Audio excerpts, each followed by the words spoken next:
ये कहानी सिर्फ एक कहानी नहीं, बल्कि एक ऐसी दास्तान है जो आपके रोंगटे खड़े कर देगी। अगर आप कमजोर दिल के हैं तो आगे मत बढ़िए, क्योंकि जो आप सुनने जा रहे हैं वह आपको रात भर सोचने पर मजबूर कर देगा। नमस्कार दोस्तों, स्टोरी नाइट के एक नए एपिसोड में आपका स्वागत है। दोस्तों, आज की कहानी कुछ ऐसी है जिसे आप लोगों में से किसी न किसी ने भी इस तरह का काम किया होगा। आप इस कहानी को पूरा सुनने के बाद आप भी ऐसा काम करने के आगे 1000 बार सोचेंगे। आप सोच रहे होंगे कि ऐसा कौन सा काम और इससे इस कहानी से क्या लेना देना है। तो आप चिंता मत करिए और इस कहानी को सुनिए। आपको खुद ही पता चल जाएगा कि आपने ऐसा किया होगा या आगे कभी करेंगे। तो चलिए बिना कोई वक्त गवाएं कहानी शुरू करते हैं। आज सुबह सुबह ही शोर होने लगा। हम घूमने जाएंगे, हम घूमने जाएंगे। मेरी पत्नी राधिका, बेटा रोहन और बेटी नैन्सी, तीनों को मैंने वादा किया था कि अगले संडे में तुम सबको समुद्र किनारे घूमने ले चलूंगा। आज संडे है। नाश्ता करने के बाद से ही तीनों शोर मचा रहे हैं। आज समुद्र किनारे घूमने जाना है, पार्टी करनी है, मजे करने हैं, यही शोर हो रहा था। ओके बाबा ओके, शाम 4 बजे तैयार रहना, मैं सबको समुद्र के किनारे पर ले चलूंगा, पर वहां शरारत मत करना, मैंने उन लोगों से कहा। रोहन ने मुझसे कहा, पापा इतनी टेंशन मत लीजिए, हम ज्यादा शरारत नहीं करेंगे। मैंने कहा, ठीक है, जाने से पहले सब अपना अपना होमवर्क खत्म कर लो वहां जाने से पहले। और पत्नी राधिका से कहा कि हम शाम घूमने जा रहे हैं तो कुछ स्नैक्स बना लेना, अच्छा रहेगा। सब तैयारी हो गई। हम शाम को घूमने के लिए निकल गए। लगभग 4 बजे घर से निकले थे। करीब आधे घंटे तक हम समुद्र के किनारे पहुंच गए। सब बहुत खुश थे। मैंने रोहन और नैन्सी से कहा, ज्यादा दूर मत जाना, ठीक है ना? दोनों ने कहा, ओके पापा। समुद्र के किनारे पर बहुत भीड़ थी। मैं राधिका के साथ हाथों में हाथ डाले समुद्र के लहरों पर टहल रहे थे और रोहन और नैन्सी वहीं थोड़ी दूरी पर रेत के घर बना बनाकर खेल रहे थे। सूरज सुर्ख लाल था। ऐसा नजारा था कि मानो सूरज बादलों की गोद से निकलकर समुद्र के आगोश में चला जा रहा हो।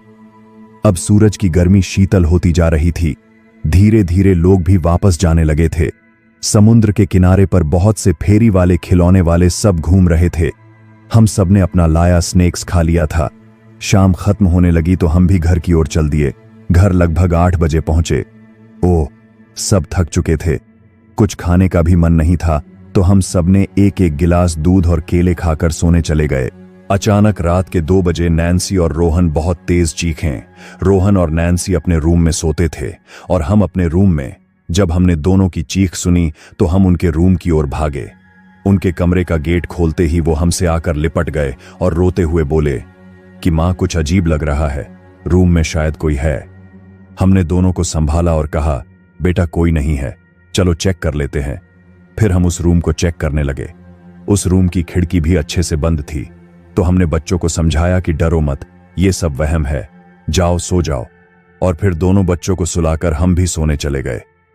सुबह सब लेट जगे। मैं फटाफट ऑफिस चला गया, पर बच्चों ने आज स्कूल की छुट्टी कर ली। सब ने पूरे दिन मस्ती की। जब मैं ऑफिस से आया तो राधिका चाय लेकर आई और बच्चे मेरे पास ही थे, आपस में कुछ बातें कर रहे थे। मैंने चाय पीते हुए, रोहन, नैन्सी, क्या बात कर रहे हो बेटा, आज क्या किया तुम लोगों ने? नैन्सी बोली, पापा, हमने नए खिलौने से बहुत खेला। नया खिलौना बहुत अच्छा है पापा। मैंने कहा, नया खिलौना? कौन सा खिलौना? मम्मी ने खरीदवाया है क्या? रोहन बोला, नहीं पापा, कल समुद्र के किनारे बीच पर मिला। जब हम रेत का घर बनाकर खेल रहे थे तभी मिला। मैंने कहा, क्या तुम लोगों ने ये बात कल क्यों नहीं बताया? कोई भी चीज ऐसे किसी भी जगह से नहीं उठा के लाते हैं, कितनी बार समझाया है। राधिका, तुमने भी नहीं बताया कुछ। राधिका ने कहा, मुझे कहां पता था, मुझे भी अभी पता चला है। मैंने रोहन और नैन्सी को पास बुलाकर समझाया कि ऐसे कोई भी चीज बाहर की नहीं लेनी चाहिए। हमें पता नहीं होता कि किस चीज में बम है या कोई बैक्टीरिया या कोई और चीज। ऐसी अनजान चीजों से हम खतरे में पड़ सकते हैं। वैसे ये तो दिखाओ कौन सा खिलौना लाए हो। रोहन बोला, अभी दिखाता हूं पापा, कहकर रूम में चला गया और जल्दी से वो खिलौना ले आया।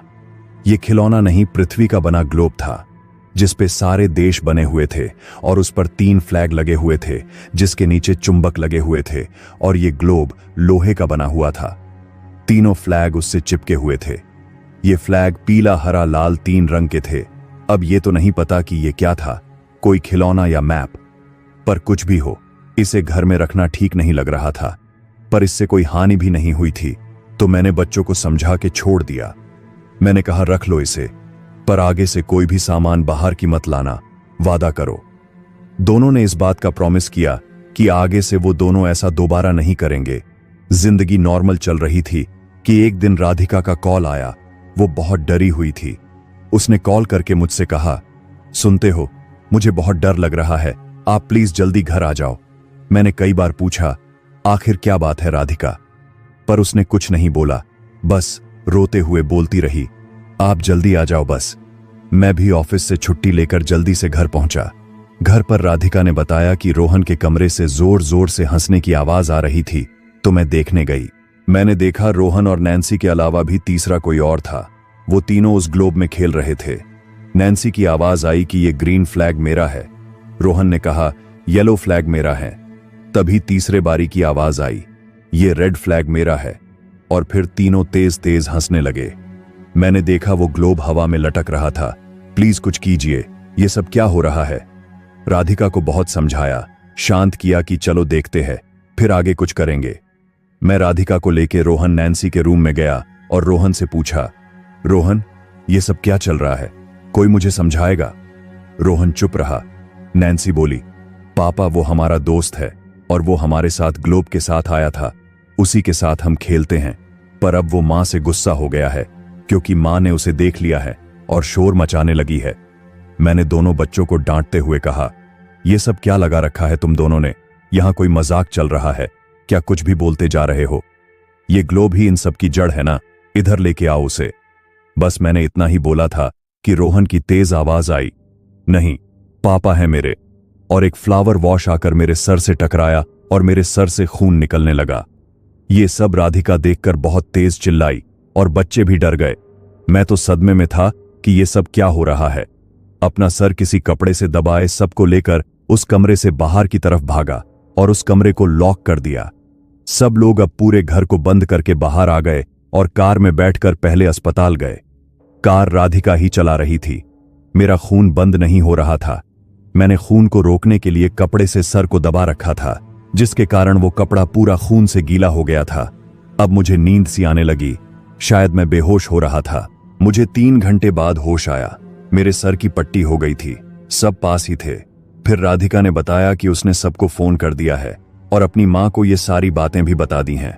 मां किसी पंडित जी को जानती है जो झाड़ फूंक करते हैं, मां उन्हें लेकर आ रही है। मैंने कहा, अच्छा किया राधिका, ये सब बहुत खतरनाक है। मुझे लगा था कि बच्चे शरारत कर रहे हैं, पर अब मुझे विश्वास हो गया है कि कोई आत्मा ये सब कर रही है और ये कोई पंडित या तांत्रिक ही ठीक कर सकता है। अगले 1 घंटे में मेरे बड़े भैया, भाभी, राधिका के मम्मी पापा, पंडित जी सब अस्पताल में आ गए। राधिका ने सारी बात उनको बताई। अगले दिन मुझे डिस्चार्ज कर दिया गया। मैं, भैया और राधिका के पापा पंडित जी, हम सब मिलकर मेरे घर पर गए और बच्चों और सभी लेडीज को भैया के घर भेज दिया गया। हमने उनसे कह दिया कि सब ठीक करके हम भी वहीं आ जाएंगे। हम अपने घर लगभग 12 बजे दोपहर में पहुंचे।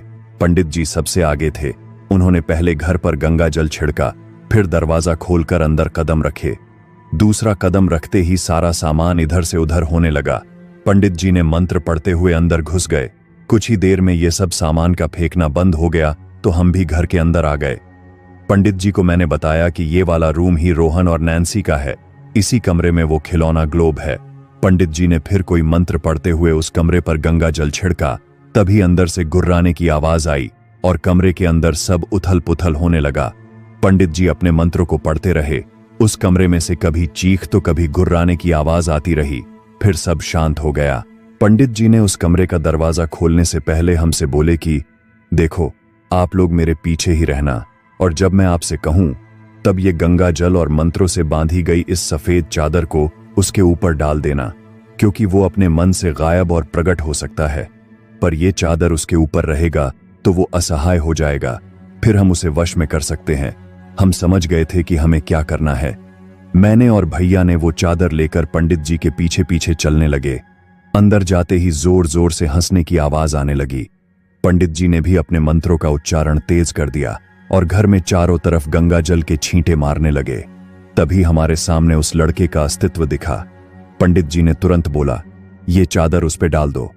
हमने तुरंत जाकर वो चादर उस लड़के पर डालकर पंडित जी के पीछे भाग आए। अब वो लड़का पूरी तरह से उस चादर से ढका हुआ दिख रहा था।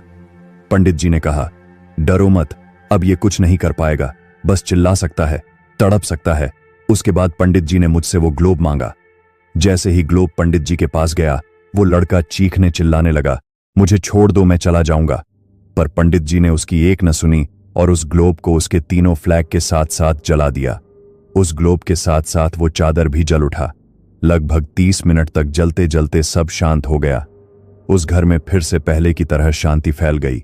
उसके बाद पंडित जी ने उस ग्लोब और चादर की राख को अपने साथ ले जाकर गंगा नदी में मंत्रों के साथ प्रवाहित कर दिए।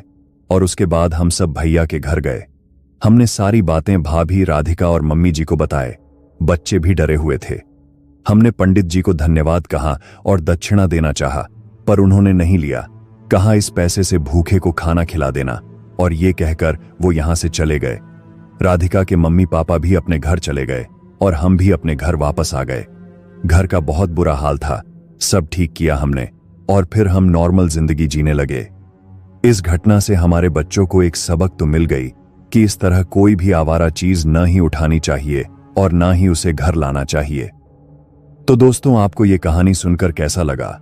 अगर आप भी ऐसी कोई अनजान वस्तु कहीं से लाए हैं तो आप भी सावधान हो जाइए, क्योंकि उस वस्तु के अंदर कोई अनजान शक्ति छिपी हो सकती है।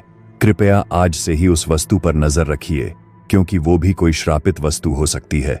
चलिए हम विदा लेते हैं, आपसे फिर मुलाकात होगी एक और डरावनी कहानी के साथ। तब तक के लिए अपना ख्याल रखिए। अलविदा।